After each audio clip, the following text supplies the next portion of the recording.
Alright guys, Matt Burniston from the Mega Plush, week 4 I think. Things coming along nicely. Hopefully you guys have been watching, keeping up with the action. What are we up to so far? We got some character models done, we got some character rigs done, we got the textures done.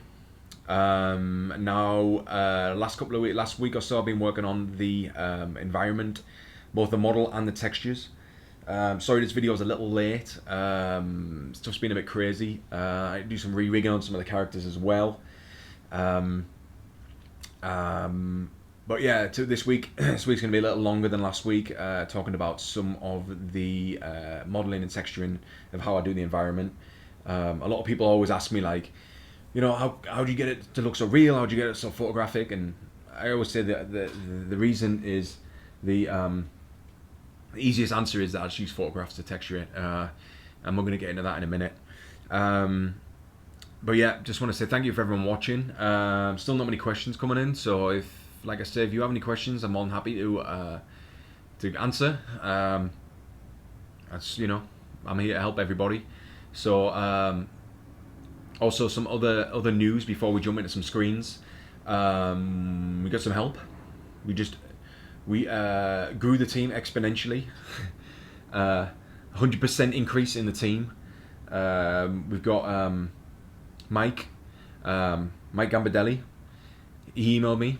We'd been speaking before. We spoke before about him helping me on the animation, and he emailed me last week and said, "Do you still need help?" And I said, "Absolutely." So Mike's been helping me this week, last couple of days, finishing up some of the rigging, which I'll talk about next week maybe. The long and short of it is we just made the rigs a little better, and added some proxy stuff, so the workflow of the actual animation is way better now. So thank you to him for helping out.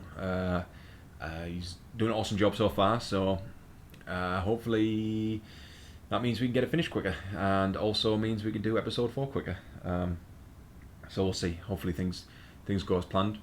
But like I say, today is environment stuff. So let's jump into the screens for that. Alright guys, so yeah, we're in the model viewport here, and you can see this is our set for for pretty much the whole short film. There's going to be a second set, which is just going to be a rooftop, I think. Towards the end of the film, we go on a rooftop scene, but I can either reuse some of this and add some more detail, or just reuse a set that I've already got from one of the other episodes.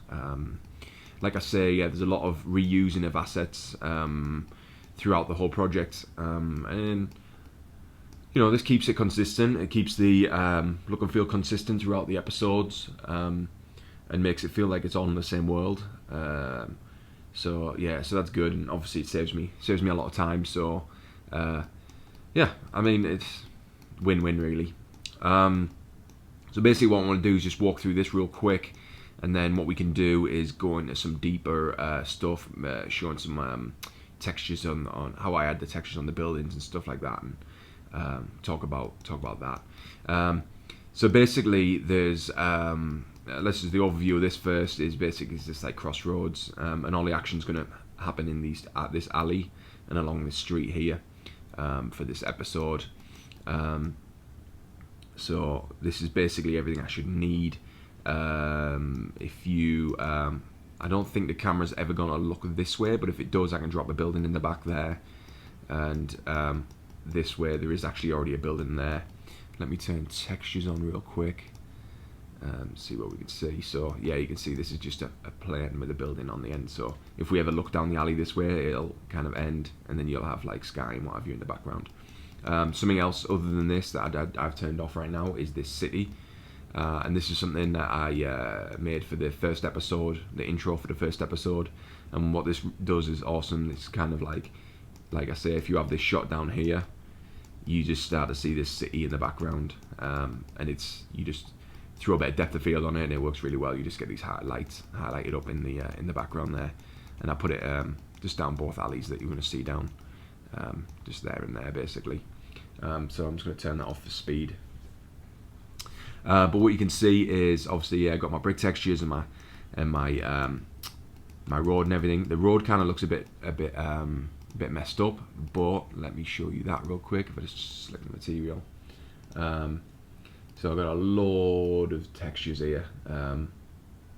So like obviously there's all the textures for all the buildings and what have you. So basically what this is the sidewalk is just a simple sidewalk texture, tileable texture, and you can see the tile isn't actually quite lining up a little bit, but it's fine. You won't ever see it when you're down here.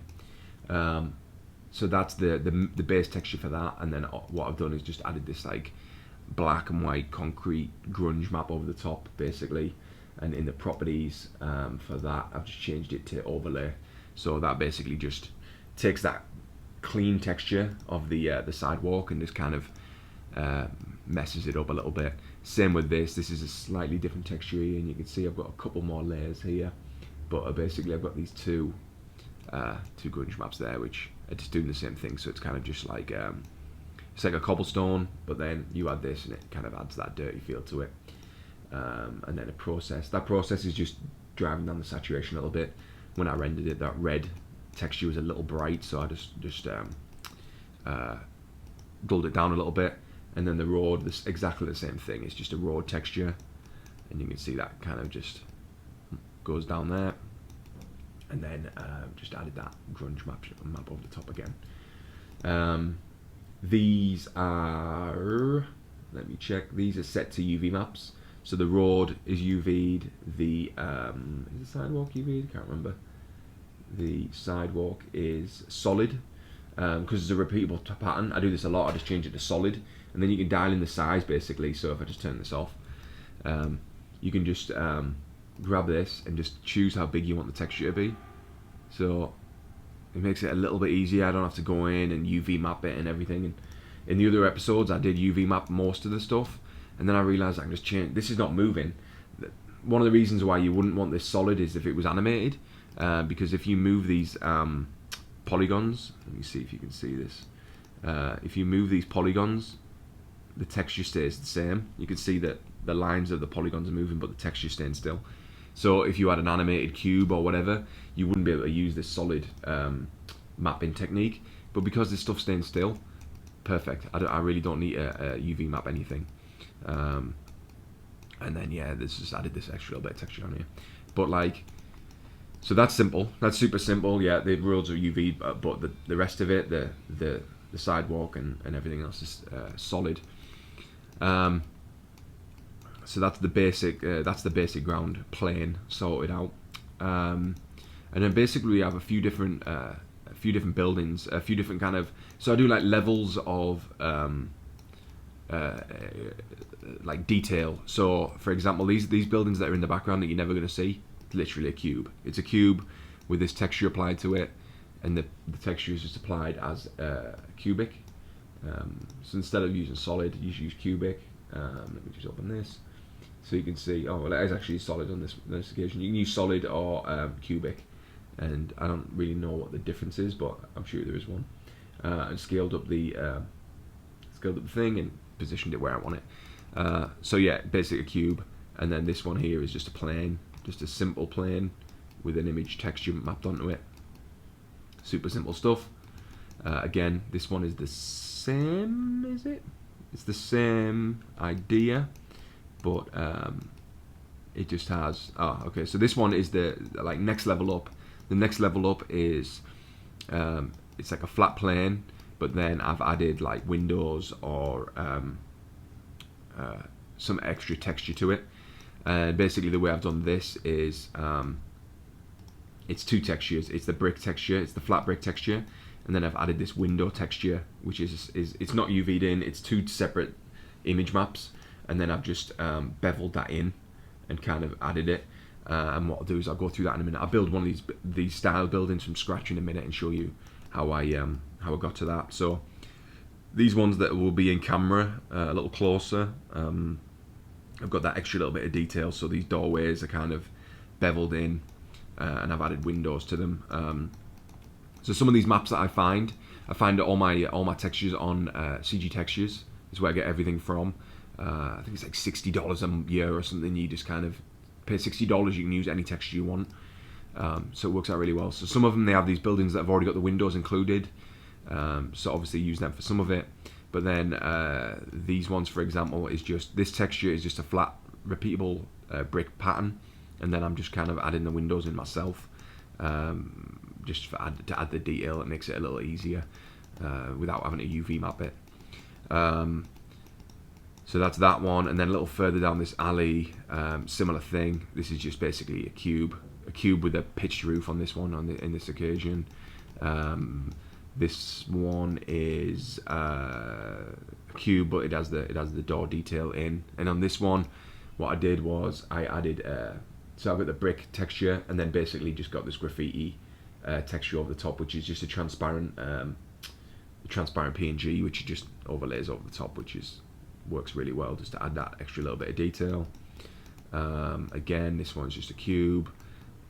This one is the scalable with the windows, and then on this one I just went in and added some extra detail, which is these like windowsill sort of things, just to add a little bit extra detail. Yeah, so the buildings are super simple, just cubes, and then for the roofs, just repeatable textures for the just another texture for the another texture for the roofing material, and then yeah, you can see I just grabbed a bunch of them, so slightly different texture for that roof, slightly different texture for that roof.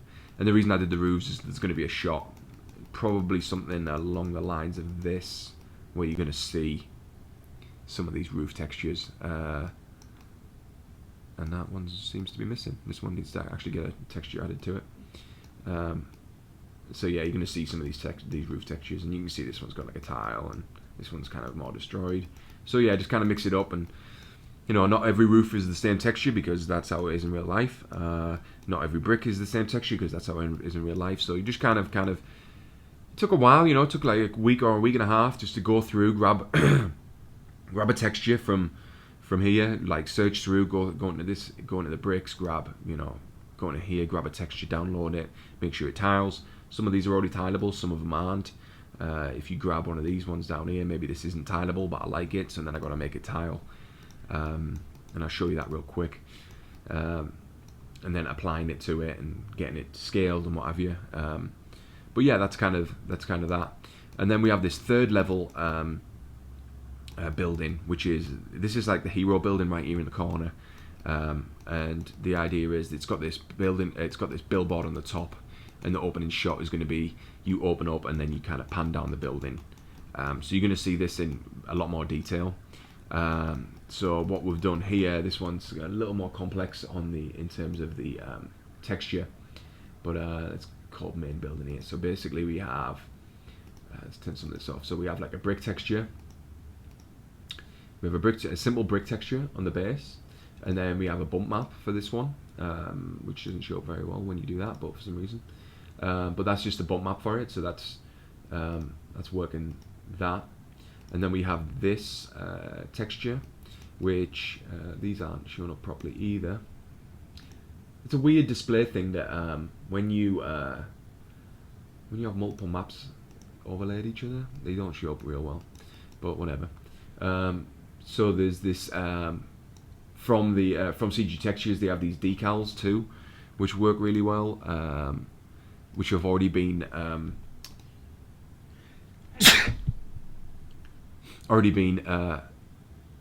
like alphaed out, so you can kind of just get these leaky patterns or, you know, rust or whatever, and just drop them in. So that's basically what this is.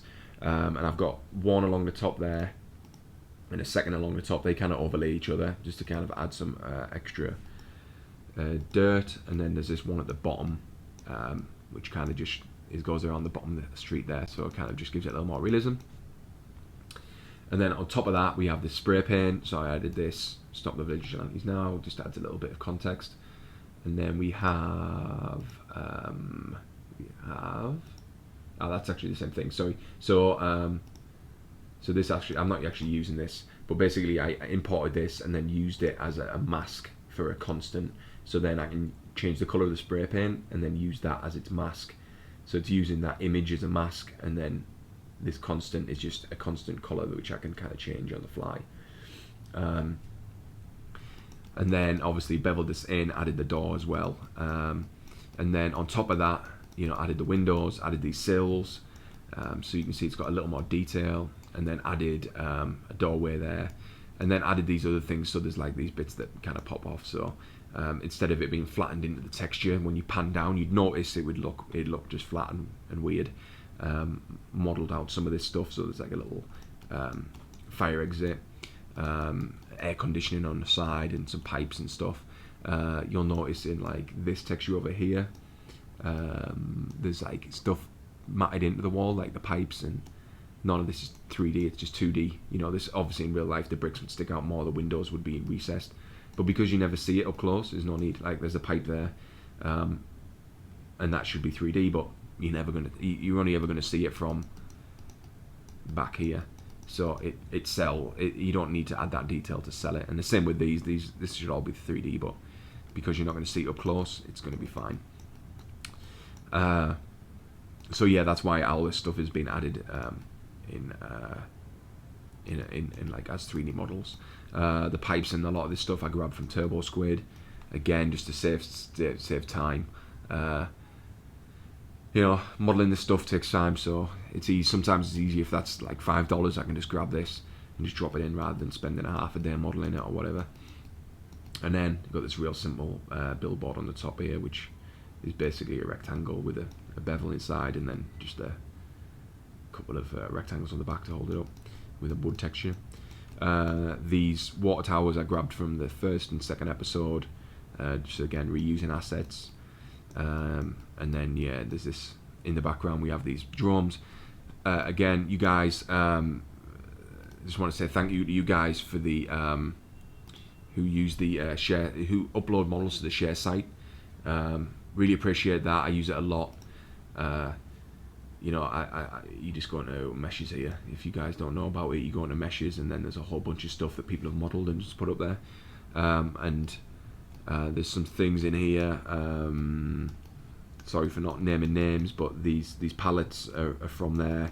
The trolley's from there. This gas tank is from there.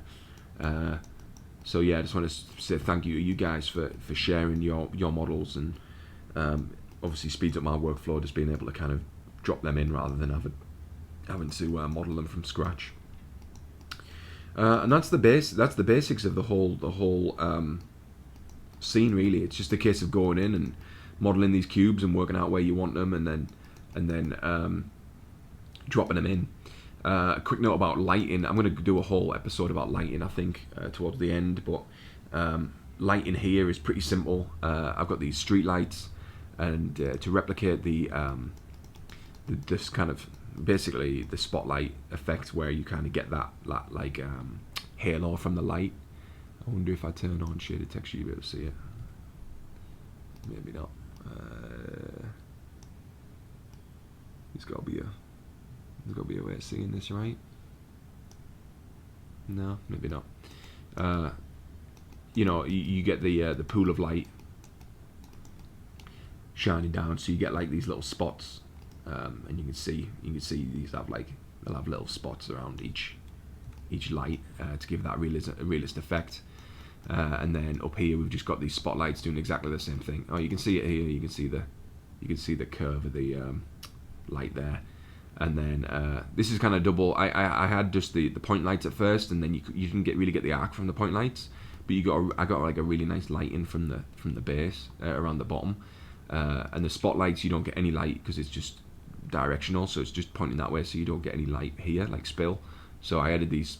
I did a combo of point light and spotlight. So the spotlight is basically flooding this section, and then the spot is kind of illuminating the sign to how I want it to look.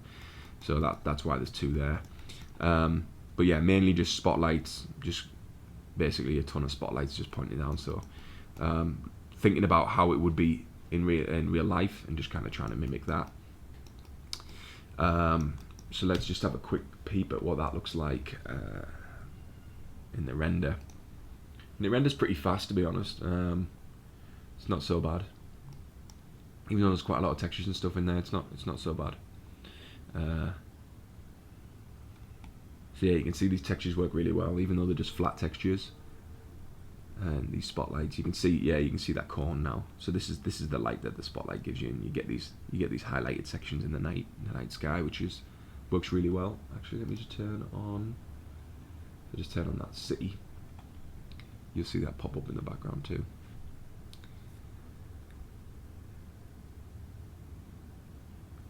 There you go. So these work really well when you add the depth of field. These kind of go all blurry and gives you a nice effect. And then you can see this texture on the road. This is that overlay texture that I was talking about. This kind of black thing. If you turn that off, you'll see it's just a lot too. It's kind of too clean almost.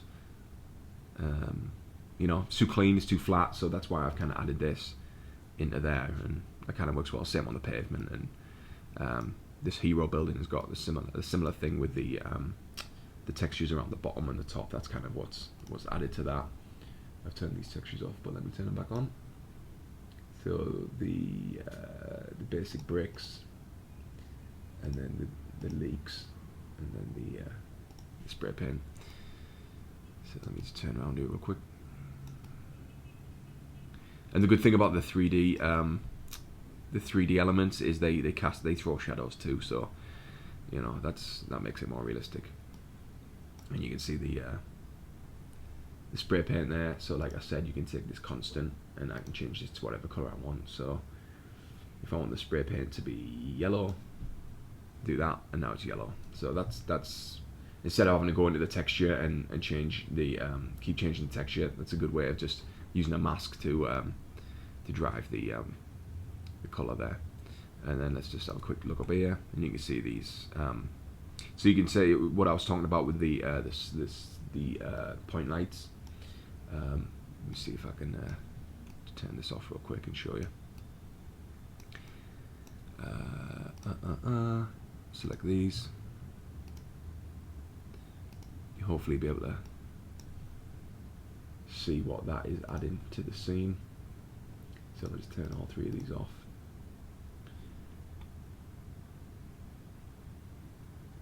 You'll see that you don't get any light down here, it's just pointing up. And I kind of like the idea that it's kind of spilling back onto the edge of the building there. So that's the reason for the spotlights and the point lights together. And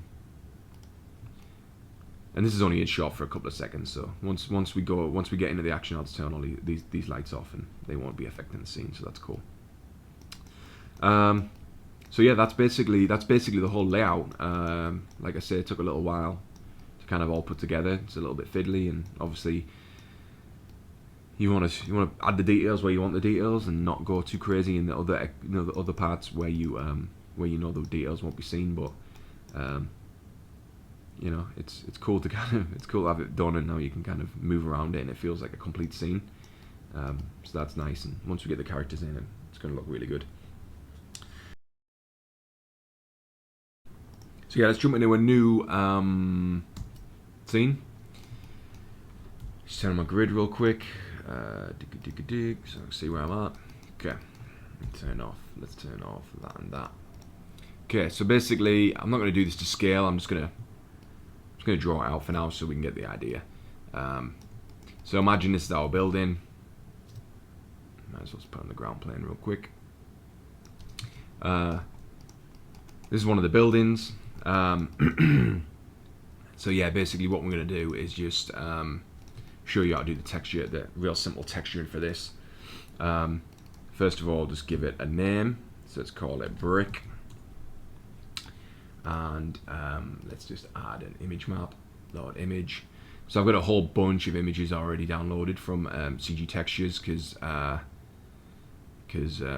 yeah, I already do. So let's just go into that real quick. So textures. So yeah, let's just choose one of these bad boys. Let's have a look. This one looks good. This one, I know this one tiles, so we'll use this one. There we go. So yeah, that looks really bad. It comes in, it looks really bad because, first of all, let's turn that off. It is using the UV map, and by default, Modo makes a UV map for this cube. And what I could do is go in, and what I was doing before is modeling in the windows, blah blah blah, and then saving it, making a UV map, and then exporting that UV map and going into Photoshop and painting the texture. But it took ages to do each building individually, so I found that this is just a way quicker way of doing it. So you just change that to cubic, and instantly you'll see that it looks a lot better. For this one, that 1 meter looks actually pretty good. I mean, I've got no reference to scale, but if you wanted to change this, if you wanted the bricks to be bigger, you just scale it up. If you want it to be smaller, you scale that down. So depending on the scale of this building, if it's a huge building, you're going to want the bricks to be really small. But not 1 millimeter, or really small. Change that to 1 meter. So that looks pretty good for me, and we'll just work with this for now. And that's cool. And what you could do is you could just use, like I showed you, the textures. Some of the textures have got windows and stuff already in them, and that works really well. But my little trick technique, what I've been doing is to add the windows. I'll just go in and I'll add some, some slices like this. So I'm just doing loop slice. And then maybe just do a few less here. So maybe we want, let's have a look. So maybe we want like one. I messed that up, didn't I? So we want 2 windows there, maybe 2 windows there, and 2 windows there. There we go. So then what I'll do is I'll just hit bevel B on the keyboard to bevel that in, and I'll bevel that in. And the good thing about not having a UV is this texture now wraps around using the cubic projection. It kind of just wraps around, which works really well.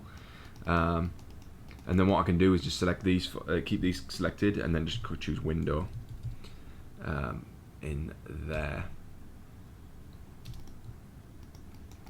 And then what I can do is just choose these. Oops, I shouldn't have deselected them. Choose these, and then go into UV map. Make a new UV map, call that window. Go into UV edit mode. Go to my front view and just do project from view. So that'll project them there. And then what I can do is keep them selected. Hit, I already added that, so yeah. Hit M, add a texture window, and then what I'll do is in image map, load image, and then I have a bunch of windows already in there as well. So let's have a look. So you can download these windows. So that's just window derelict. But I've got these. I've got a few different versions of the windows, and basically what I've done is just in Photoshop gone in, and this had bricks in the background, and I just deleted out the bricks and saved them as a PSD, so they're transparent. So what we'll do is we'll just use these ones for now. Maybe these ones, or let me see. They don't have to be transparent, but it helps. It helps when you're trying to just kind of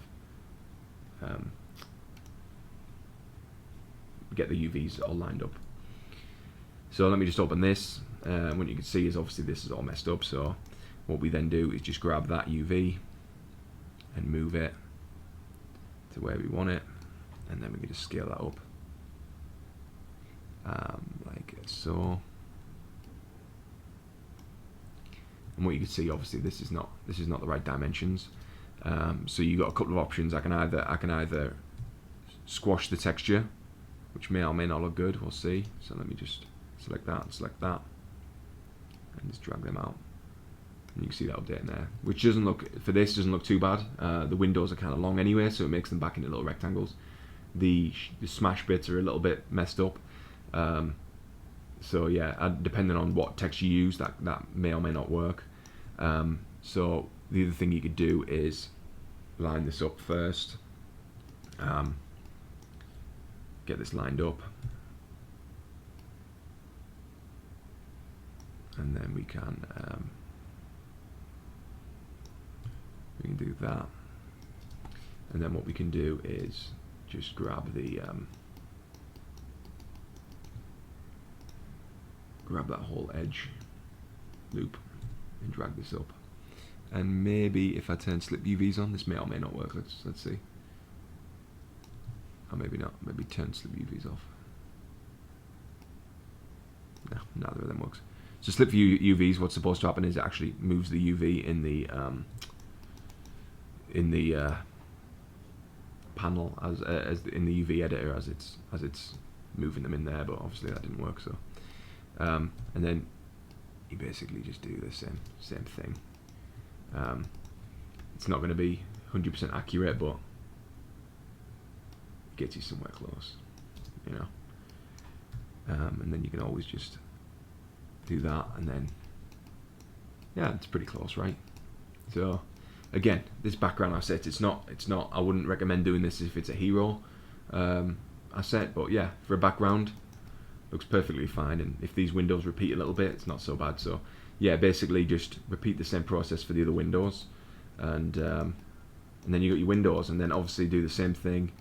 If you have a doorway, it's exactly the same thing. Just pop that in there, bevel that in, add a door texture, UV map it. Perfect, it works really well. And then for the roof, it would just be a case of selecting this, and then what I would do is just bevel this in, and then bevel this down, and then add your roof texture there. So roof, and then go ahead, add your roof texture to that, and then you're looking pretty good. I mean, it's like I say, it's like a simple background asset, and it's as simple as that. And it's just a case of getting the right textures and making them work for the individual models. So yeah, a few more little things I just want to go through real quick about.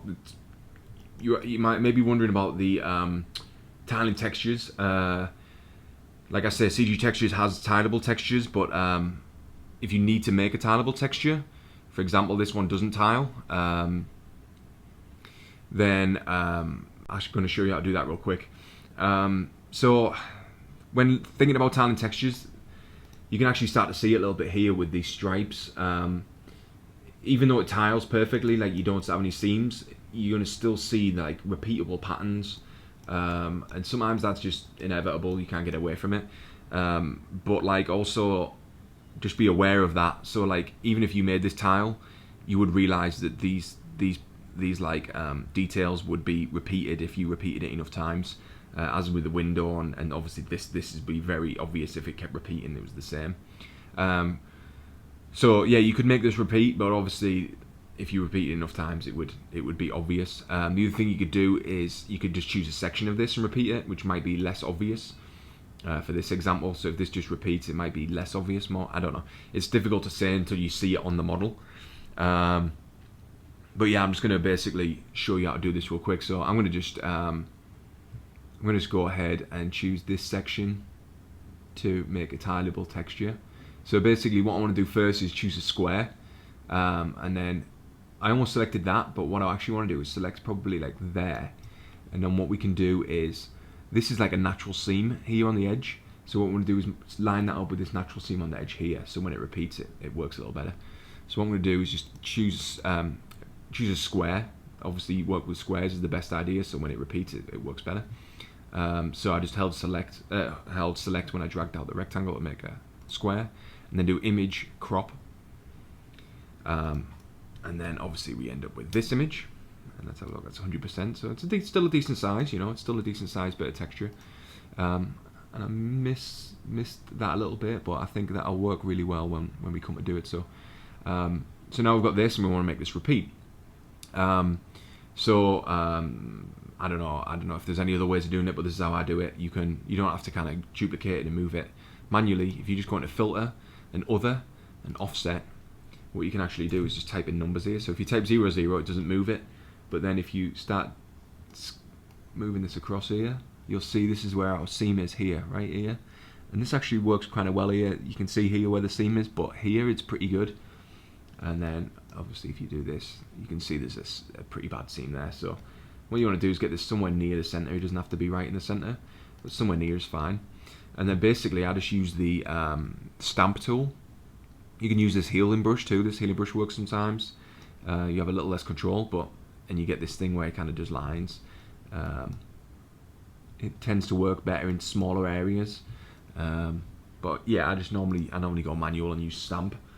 And then what I've got like this brush, and I think this comes with Photoshop already. It's just like almost like a spray paint brush. And what I do is I use that, and then I go into shade dynamics and turn size jitter to a number, and turn this roundness jitter. And what this does is every time it stamps, instead of it stamping the same pattern, it'll stamp that, and then it'll stamp a different shape, and then it'll stamp a different shape, and it'll stamp a different shape. And it's basically squashing the brush and rotating it and doing all kinds of different stuff to it. So when you paint, you don't get, if you turn this off and try it, you get like, it's just, you might as well be using a flat brush. But if you turn this on and do it, so let me just, so if I select like this seam for example, and kind of just try and line that up there and paint this, you'll see that the edge is less defined, and it's more just like it's more random, and that way it kind of distracts your eyes from that it's actually you actually messed with it. So let me just paint this across. Oops, it's always good to kind of try and line that up as well. So there we go. So let me just paint that across there like that, and you can see some of this stuff doesn't line up, but for the majority of it, that line is kind of gone now. So let me just keep. And instead of doing a straight line, you want to like go down further on some bits and go up further on some bits, and maybe select a little joint here, and maybe paint a little bit of this back in up here. You know, and that'll kind of break this line up, and that'll make the seam look less obvious, as well as kind of selecting that and maybe getting rid of that there, and maybe getting rid of like that there. So yeah, just a case of doing that. And obviously you want these lines to match up the best you can. This isn't the best job, but yeah, you can kind of go in and make that work. And for something like this, it might even be worth just taking that all the way down to the bottom there. You know, and get rid of that altogether. And maybe getting rid of that, I don't know. So yeah, that's kind of, you get rid of the horizontal line, and then we get rid of this vertical line. We can just zoom in a little bit. And you can see, so this is pretty bad, but that's actually pretty not that noticeable, except until you get down to here. So maybe this is just a case of selecting this and just painting that all out there, and then that's a little bit less obvious. And then this might just be a case of grabbing this and just painting across there like that. So it takes a little time, but you get there in the end. You get there. See, this is all kind of looking a lot better now. And this join, I like this join, so let's keep that. But let's try and get rid of that little seam there, and maybe take that a little further over. If I take that over to there, that'll be less obvious. There we go. So that's a little less obvious now. And this line down here looks pretty natural. So you can see I got rid of most of it. And now if you go into filter again, filter other offset, and do the same thing, you'll see that you can't really see where the seam is, and you can just kind of down this in, and you just do there you go. So it's pretty good. And now if you put that on your 3D model, that'll be perfect for your that'll repeat perfectly. So you can do this with bricks, you can do this with wood, you can do this whatever you want. So that's the quickest way of doing a repeatable pattern. The other thing I want to talk about real quick is bump maps, and making bump maps. And I use this thing, which is pretty cool. It's like a beta, but it's been in beta for like 5 years. So I don't know. I don't really know what's happening with it, but I don't even know if it's still available. But it works really well for stuff. You can just import your texture. This works really well for stuff like this. So you just basically load in your image and let it do its thing real quick, and then you choose, I don't know what the difference is between these, but you choose one of these, and I normally go with the one which looks like the bricks are like the mortar and the bricks is indented. So you select that, and then you get you get a bunch of maps that you can use, and it also has this screen over here, and it gives you a little preview of what it's going to look like. So you can go into displacement, and you can mess around with all these settings and what have you, but it's sometimes good if you do enhanced detail. There you go. So now you can see the top of the bricks will be white, and then this black you can use as a bump map. So if you turn the black to minus 100, then you'll get this really nice texture, and it should look something like this. So then you just hit save and save the placement map file, and it just saves it as an image, so you can just use it as a displacement map or a bump map or whatever you want. But yeah, this is a cool little tool. Crazy bump.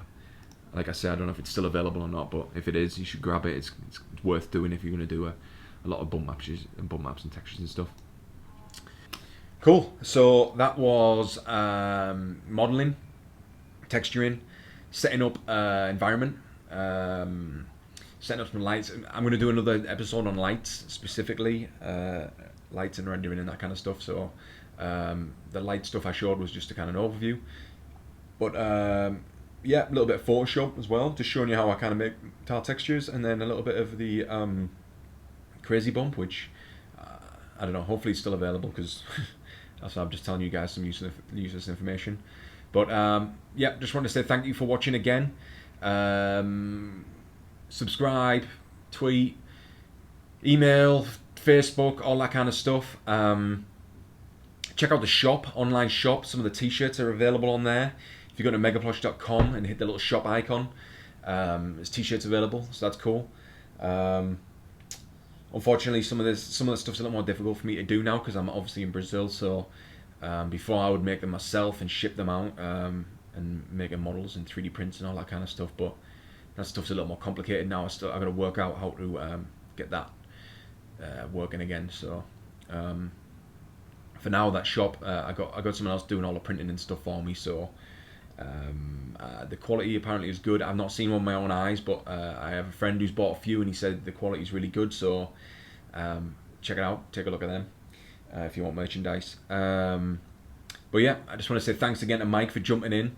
If anyone else wants to get in contact, one of the little things that I do want to speak about actually is artists, comic book artists. Anyone who is interested in doing kind of artwork. I'm terrible at drawing.